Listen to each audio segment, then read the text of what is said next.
ये बात उस समय की है जब जूनागढ़ में चंद्रविजय नामक राजा रहता था। उसकी पत्नी इंद्रमती बहुत ही धार्मिक और दानी स्वभाव की थी।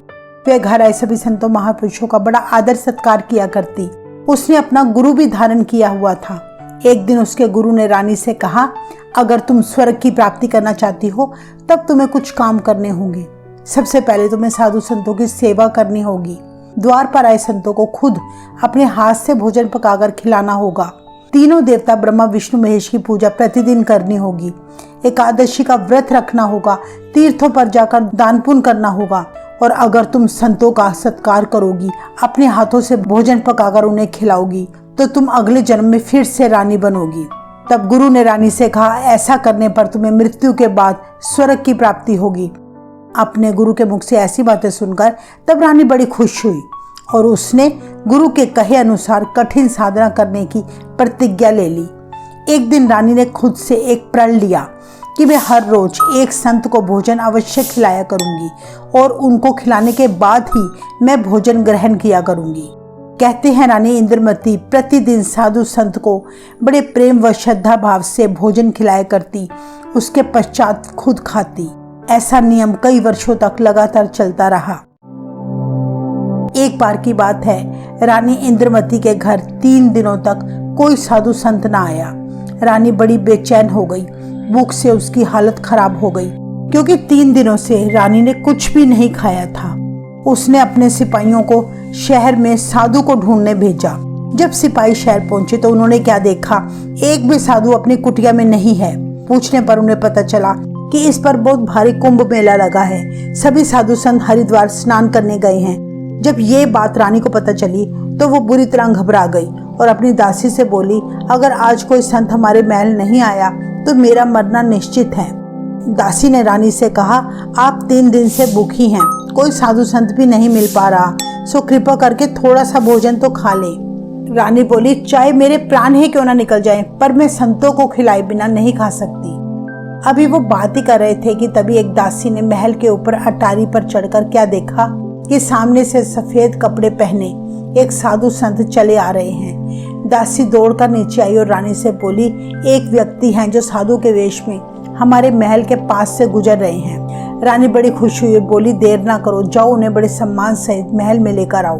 दासी उस साधु के पास जाकर हाथ जोड़कर बोली, आपको हमारी रानी ने याद किया है, कृपा करके महल में प्रवेश करें। वे साधु और कोई नहीं बल्कि खुद कबीर दास जी थे। वे बोले, हमें रानी ने क्यों बुलाया है, हमारा उनसे क्या संबंध। दासी बोली, हे महाराज, हमारी रानी ने प्रण लिया था कि जब तक वो हर रोज एक साधु को भोजन नहीं खिला लेती तब तक वो भोजन ग्रहण नहीं करेगी। उस दासी ने कबीर जी को बताया कि हमारी रानी ने दरअसल 3 दिन से अन्न का दाना तक नहीं चखा, जिसके कारण उनकी सेहत बहुत खराब हो गई है, क्योंकि सभी साधु संत हरिद्वार कुंभ के अवसर पर स्नान करने गए हैं।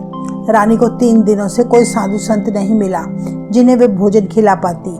आज बड़े अच्छे कर्मों के कारण आपका हमारे महल में आना हुआ, इसलिए आप तुरंत महल में चले। कबीर दास जी बोले, हम महल में प्रवेश नहीं कर सकते।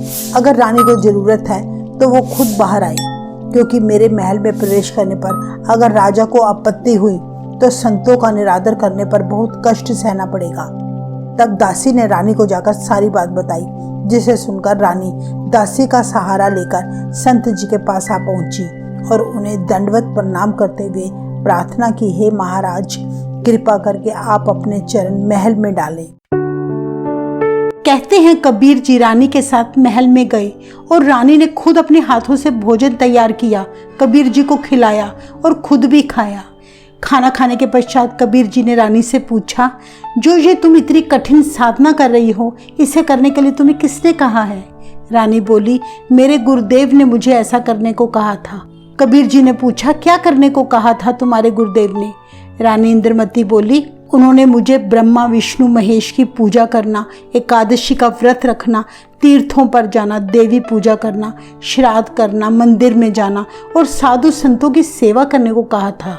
मेरे गुरुजी का कहना है कि अगर मैं इस तरह पूजा साधना करूंगी तो अगले जन्म में मैं फिर से रानी बनूंगी और मुझे मृत्यु के बाद स्वर्ग की प्राप्ति होगी।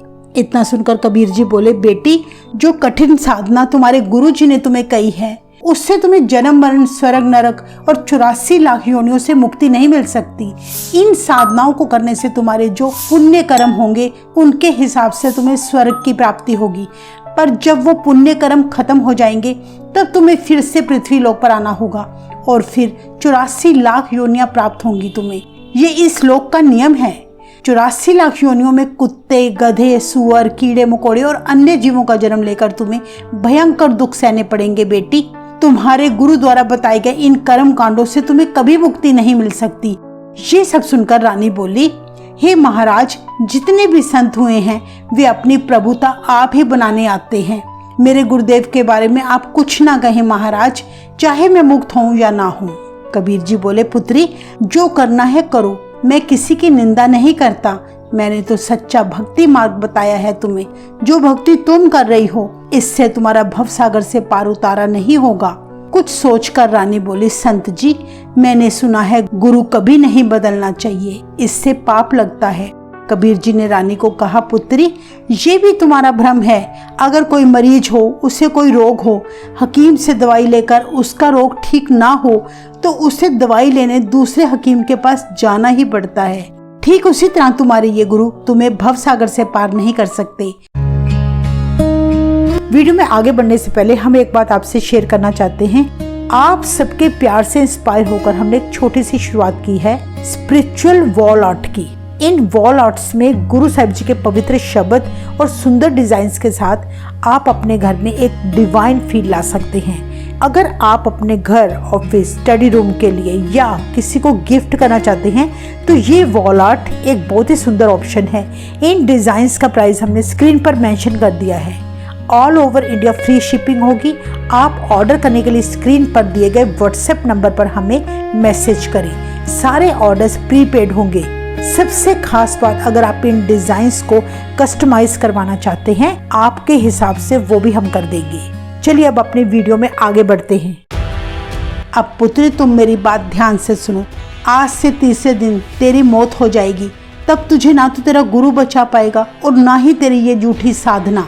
ऐसे वचन सुनकर रानी कांप उठी और सोचने लगी, संत कभी झूठ नहीं बोलते, ऐसा ना हो सच में मैं मर जाऊं। वह रोती हुई बोली, हे महाराज, क्या मेरी जान बच सकती है?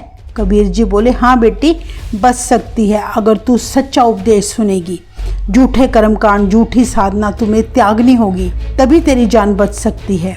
रानी बोली, हे महाराज, आप जैसा करने को कहेंगे मैं वैसा ही करूंगी। कबीर जी बोले, तो ध्यान से सुन। तीसरे दिन तेरे पास मेरा रूप धारण करके यमराज आएगा, पर तुम उसे मेरा रूप समझकर प्रणाम मत करना। जो मैंने तुम्हें मंत्र दिया है उसका कुछ देर तुम जाप करते रहना। यमराज की किसी बात का तुम जवाब मत देना। इस मंत्र की शक्ति से कुछ समय बाद वो अपने असली रूप में आएगा। रानी बोली, ठीक है महाराज, मैं ऐसा ही करूंगी। कहते हैं तीसरे दिन वही हुआ जो कबीर जी ने कहा था। जब रानी अपने कमरे में बैठकर मंत्र का उच्चारण कर रही थी कि उसी पल कबीर जी का रूप बनाकर यमराज आया। उसने रानी को आवाज लगाई, बेटी इंद्रमती। पर रानी समझ गई ये कबीर जी नहीं बल्कि यमराज है। वो ये देखकर बहुत डर गई और जोर जोर से मंत्र का जाप करने लगी। उसने यमराज की तरफ देखा तक नहीं और ना ही उसकी किसी बात का जवाब दिया। कुछ समय बाद यमराज अपने असली रूप में आकर बोला, मेरा तो रूप ही बदल गया, लगता है इस रानी के पास कोई शक्तिशाली मंत्र है। रानी को बोला, आज तू इस मंत्र की शक्ति से तो बच गई, पर मैं तुम्हें लेने फिर आऊंगा, कहकर चला गया।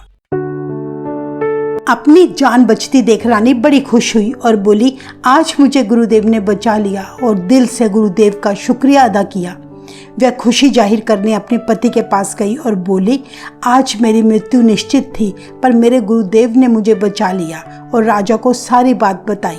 राजा बड़ा नास्तिक था, उसे रानी की इन बातों पे जरा भी विश्वास न हुआ।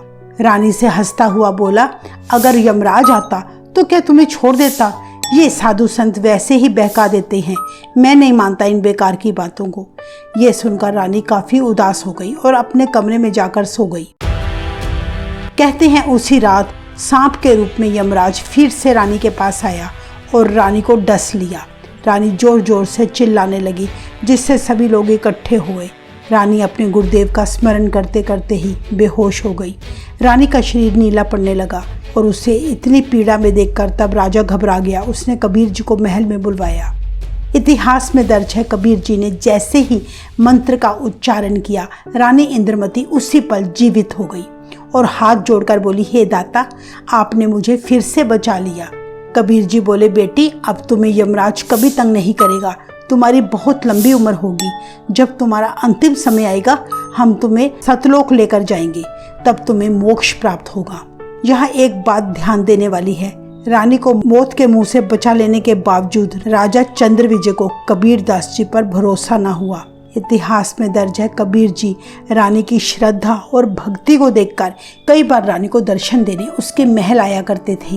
रानी की भक्ति में अति श्रद्धा देखकर उसे उन्होंने नामदान दिया। कहते हैं कि एक दिन रानी ने कबीर जी से प्रार्थना की कि हे गुरुदेव, आप कृपा करें और मेरे पति को भी भक्ति का सच्चा रास्ता दिखाएं।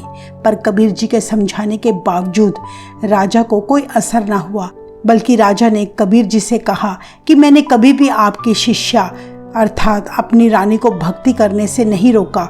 चाहे वो जितना भी शाही खजाना दान कर दे, मुझे कोई आपत्ति नहीं, पर मुझे आप इन झमेलों से दूर ही रखें। इतना सुनकर कबीर जी ने आकर रानी को कहा, पुत्री, तू प्रभु के चरणों से जुड़ी रह और अपना कल्याण कर, क्योंकि मृत्यु के बाद कोई किसी का पति नहीं, कोई किसी की पत्नी नहीं। ये 2 दिन का संबंध है। तू अपना कर्म बना बेटी। तेरे पति को अभी इन बातों की समझ नहीं। कहते हैं जब इंद्रमती 80 वर्ष की हुई तो कबीर जी उसके पास आकर बोले, इंद्रमती, तुम क्या चाहती हो? क्या सतलोक चलना चाहती हो? तुम्हारी परिवार के प्रति कोई इच्छा तो नहीं रही? रानी बोली, हे गुरुदेव, मैं आपके साथ चलने को तैयार हूँ। मेरे मन में अब किसी के लिए कोई मोह नहीं रहा। आपने ज्ञान ही इतना निर्मल दिया है कि अब इस लोक की कोई इच्छा नहीं बची। रानी ने उसी पल अपने प्राण त्याग दिए और कबीर जी रानी की आत्मा को ऊपर ले गए। इसी ब्रह्मांड में एक मानसरोवर है। उस मानसरोवर में आत्माओं को स्नान कराना होता है। इंद्रमती को वहां कुछ समय तक रखा गया। कबीर जी ने रानी से आखिरी बार पूछा, पुत्री, तेरी कोई इच्छा तो नहीं? अगर तेरे मन में कोई भी इच्छा बची है तो तुम्हारी आत्मा सतलोक नहीं जा सकती। इंद्रमती बोली, हे महाराज, आप तो अंतर्यामी हो। मेरे मन में यही इच्छा बाकी है कि मेरे पति ने मुझे कभी भी किसी धार्मिक कार्य के लिए मना नहीं किया।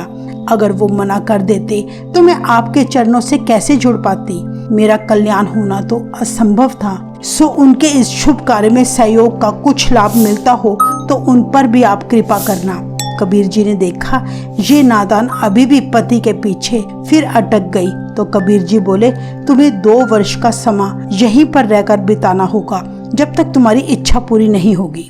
दूसरी तरफ राजा की मृत्यु का समय आ गया। रानी के जाने के करीब 2 वर्ष बाद राजा के पास यमदूत आए। यमदूतों ने राजा की गर्दन को दबाया। इससे राजा बहुत घबरा गया।